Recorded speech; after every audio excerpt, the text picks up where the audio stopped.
السلام عليكم ورحمة الله كسود وهذا قنالك أجو أرين ما أنت وحين نقاهد الدونا فرحة قلبك كسود وهذا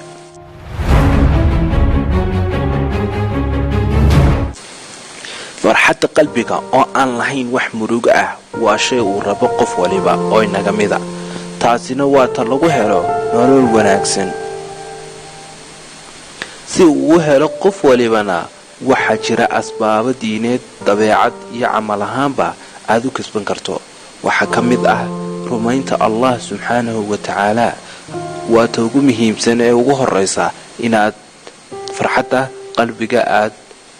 kasbatid ama aad heshid falida waxay diintu ku amartay iyo ka dheeraanshaha waxay diintu ka dheeraysay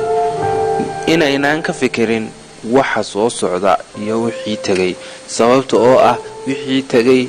way qornaayeen wixii soo socdana Allah ayaa ku shuqulay waxba aad kama ogaan kartid intaasay maanta inoo weegtahay fadlan hadaad nagu cusub tahay subscribe gare like na raaci si aad u ogaatid arrimaha uu soo geliyo YouTube-ka kanaalka Ogow Arin. Assalamu alaykum wa rahmatullahi wa barakatuh.